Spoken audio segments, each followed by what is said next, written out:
ಸಿದ್ದರಾಮಯ್ಯ ಸರ್ಕಾರ ಬೀಳ್ಸೋಕೆ 1200 ಕೋಟಿ ಖರ್ಚು. ಹೀಗೆ ಸಾವಿರಾರು ಕೋಟಿ ಇಟ್ಕೊಂಡು ಕೂತಿದ್ದಾರೆ ಅಂತ ಬಿಜೆಪಿ ಶಾಸಕ ಬಿಜೆಪಿ ನಾಯಕರ ವಿರುದ್ಧವೇ ಒಂದು ಗಂಭೀರವಾದಂತಹ ಆರೋಪ ಮಾಡಿದ್ರು. ಸಿದ್ದರಾಮಯ್ಯ ಕುರ್ಚಿ ಸಂದಿಗ್ಧ ಸನ್ನಿವೇಶದಲ್ಲಿ ಬಸನಗೌಡ ಪಾಟೀಲ್ ಯತ್ನಾಳ್ ಅವರ ಈ ಹೇಳಿಕೆ ಕಾಂಗ್ರೆಸ್ ಅವರಿಗೆ ದೊಡ್ಡ ಅಸ್ತ್ರ ಸಿಕ್ಕಂಗಾಗಿದೆ. ಇದೀಗ ಡಿಸಿಎಂ ಡಿಕೆ ಶಿವಕುಮಾರ್ ಯತ್ನಾಳ್ ವಿರುದ್ಧ ಐಟಿ ಮತ್ತೆ ಇಡಿಗೆ ದೂರು ಕೊಡೋಕೆ ಮುಂದಾಗಿದ್ದಾರೆ. ಯತ್ನಾಳ್ನ ತನಿಖೆ ಮಾಡಬೇಕು ಅಂತ ಮೊದಲಿಂದ ಕೂಡ ಕಾಂಗ್ರೆಸ್ ನಾಯಕರು ಹೇಳ್ತಾ ಇದ್ರು. ಈ ಕಾಂಗ್ರೆಸ್ ಸರ್ಕಾರವನ್ನ ಅಸ್ಥಿರಗೊಳಿಸೋಕೆ ಬಿಜೆಪಿ ಟ್ರೈ ಮಾಡ್ತಿದೆ, ಪ್ರಯತ್ನ ಪಡ್ತಿದೆ, ಆಪರೇಷನ್ ಮಾಡೋ ಕೊಟ್ಟಿದ್ದಾರೆ, ಒಬ್ಬ ಶಾಸಕರಿಗೆ 50 ಕೋಟಿ ಆಮಿಷವನ್ನು ಹೊಡ್ತಿದ್ದಾರೆ ಅಂತ ಹೇಳಿದರು. ಇದೀಗ ಸ್ವತಃ ಇದನ್ನ ಬಿಜೆಪಿ ನಾಯಕ, ಬಿಜೆಪಿ ಶಾಸಕನೇ ಹೇಳಿಕೆ ಕೊಟ್ಟಿರ್ತಕ್ಕಂಥದ್ದು ಇದೀಗ ಕಾಂಗ್ರೆಸ್ಗೆ ದೊಡ್ಡ ಅಸ್ತ್ರ ಸಿಕ್ಕಂಗಾಗಿದೆ. ಸರ್ಕಾರ ಅಸ್ಥಿರಗೊಳಿಸುವಂತ ಪ್ರಯತ್ನವೇ ಈ ಮೂಡಾ ಕೇಸ್. ಮೂಡಾ ಪ್ರಕರಣ ಮುಂದಿಟ್ಕೊಂಡು ಸರ್ಕಾರವನ್ನು ಅಸ್ಥಿರಗೊಳಿಸೋ ಕೊಟ್ಟಿದ್ದಾರೆ. ಸಿದ್ದರಾಮಯ್ಯನವ್ರನ್ನ ಕೆಳಗಿಳಿಸಿದ್ರೆ ಸರ್ಕಾರ ಬೀಳುತ್ತೆ ಅನ್ನೋ ಲೆಕ್ಕಾಚಾರದಲ್ಲಿ ಬಿಜೆಪಿ ನಾಯಕರಿಗೆ ಕೆಲಸ ಕೈ ಹಾಕಿದ್ದಾರೆ ಅನ್ನೋದು ಕಾಂಗ್ರೆಸ್ನವರ ಗಂಭೀರ ಆರೋಪ ಆಗಿತ್ತು.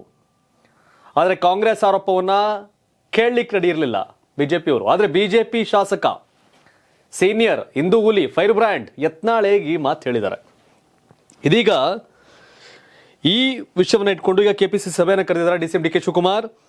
ಹೈಕಮಾಂಡ್ ಗಮನಕ್ಕೂ ಕೂಡ ಇದನ್ನು ತಂದಿದ್ದಾರೆ. ಕಾನೂನು ಹೋರಾಟಕ್ಕೆ ಇದಕ್ಕೆ ಮುಂದಾಗ್ತಿದ್ದಾರೆ. ಐಟಿ ಮತ್ತು ಹೇಡಿಗೆ ದೂರು ಕೊಟ್ಟು ಯತ್ನಾಳ್ ಹೆಸರು ಹೇಳುವ ಎಲ್ಲಾ ಶಾಸಕರಿಗೂ ಟ್ರಬಲ್ ಫಿಕ್ಸ್. ಯಾರ್ಯಾರು ಹೆಸರು ಹೇಳ್ತಾರೆ, ಯಾರ್ಯಾರು ಈ ಆಪರೇಷನ್ ಮಾಡ್ಲಿಕ್ಕೆ ಕೊಟ್ಟಿದ್ದಾರೆ ಅನ್ನೋದಾದ್ರೆ ಇನ್ನೊಂದು ಮಾತು ಹೇಳ್ಬಿಟ್ಟಿದ್ದಾರೆ ಅವರು. ಮಲ್ಲಿಕಾರ್ಜುನ್ ಖರ್ಗೆ ಮುಖ್ಯಮಂತ್ರಿ ಮಾಡಬೇಕು ಅಂತ ಯಾರು ನಿಂತಿದ್ದಾರೆ ಅವರು ಕೂಡ ಈ ಹಣ ಇಟ್ಕೊಂಡು ಕೂತಿದ್ದಾರೆ ಅಂತ ಅಲ್ಲಿ ಸಮಸ್ಯೆ ಇರೋದೀಗ.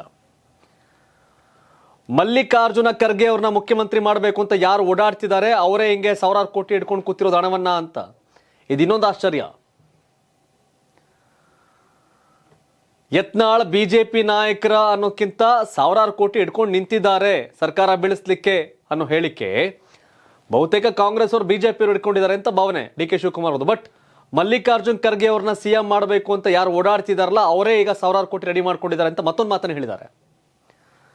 ಈ ಮೂಲಕ ಯತ್ನಾಳ್ ಅವರು ಬಹುತೇಕ ಮಾತಾಡಿದ್ರೆ ಅದು ಒಂದು ವಿಜೇಂದ್ರ ಅವ್ರ ಬಗ್ಗೆ ಮಾತಾಡ್ತಾರೆ, ಇಲ್ಲ ನಿರಾಣಿ ಅವ್ರ ಬಗ್ಗೆ ಮಾತನಾಡ್ತಾರೆ ಅನ್ನೋದು ಡಿ ಕೆ ಶಿವಕುಮಾರ್ ಭಾವನೆ ಆಗಿತ್ತು. ಈಗ ಮಲ್ಲಿಕಾರ್ಜುನ್ ಖರ್ಗೆ ಅವ್ರನ್ನ ಮುಖ್ಯಮಂತ್ರಿ ಮಾಡಬೇಕು ಅಂತ ಯಾರ್ಯಾರು ಓಡಾಡ್ತಿದಾರಲ್ಲ ಅವ್ರ ಹತ್ರನೂ ಕೂಡ ಸಾವಿರಾರು ಕೋಟಿ ಇದೆ, ಅವರು ಕೂಡ ಓಡಾಡ್ತಿದ್ದಾರೆ ಅಂತ ಹೇಳಿದ್ದಾರೆ.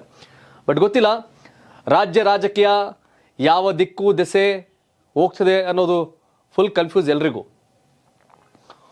ಸಿದ್ದರಾಮಯ್ಯನವರು ಸಿಬಿಐಗೆ ಗೇಟ್ ಹಾಕಿದ್ರು, ಪರ್ಮಿಷನ್ ಬೇಕು ತನಿಖೆ ಮಾಡ್ಲಿಕ್ಕೆ, ಹಂಗೆ ಬರಂಗಿಲ್ಲ ಅಂತ. ಮತ್ತೊಂದು ಕಡೆ ಇದೀಗ ಇಡಿಗೆ ದೂರು ಕೊಟ್ಟಿದ್ದಾರೆ. ಇಡಿ ಎಂಟರ್ ಆಗ್ತಿದೆ ಈ ಪ್ರಕರಣದಲ್ಲಿ.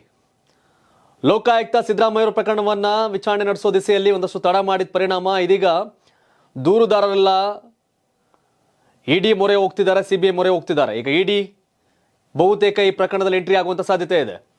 ಇನ್ನು 1200 ಕೋಟಿ ಈ ಒಂದು ಹೇಳಿಕೆ ಯತ್ನಾಳ್ಗೆ ಮತ್ತಷ್ಟು ಸಂಕಷ್ಟ ಅಂದ್ರೆ ಹೇಳಿದ್ರೆ ತಪ್ಪಾಗೋದಿಲ್ಲ.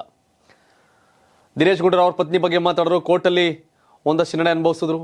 ಡಿ ಕೆ ಶಿವಕುಮಾರ್ ಕೂಡ ಅವ್ರ ಬಗ್ಗೆ ಕೇಸನ್ನು ಹಾಕಿದ್ದಾರೆ. ಈಗ ಯತ್ನಾಳ್ ಈ ಹೇಳಿಕೆ ಅವ್ರಿಗೆ ಟ್ರಬಲ್ ಅಂದ್ರೆ ತಪ್ಪಾಗಲ್ಲ. ತಾವೇನು ಹೇಳ್ತೀರಿ? D K Shivakumar versus Yatnal ಇಬ್ಬರ ನಡುವಿನ ಕಾಳಗದಲ್ಲಿ ಗೆಲ್ಲೋದು ಯಾರು? ಡಿ ಕೆ ಶಿವಕುಮಾರ್ ಅವರ, ಯತ್ನಾಳ್ ಅವರ? ಹಾಗೆ 1200 ಕೋಟಿ ಗಂಭೀರ ಆರೋಪ. ಈ ಸಂಬಂಧಪಟ್ಟಂಗೆ ದಾಖಲೆಗಳನ್ನ ಒದಗಿಸ್ತಾರ ಯತ್ನಾಳ್ ಅಥವಾ ಗಾಳಿಲಿ ಗುಂಡಾರಿಸಿ ಸುಮ್ಮನಾಗ್ತಾರ? ತನಿಖೆ ಫೇಸ್ ಮಾಡಿದ್ರೆ ಸಿಗಾಕೋತಾರ?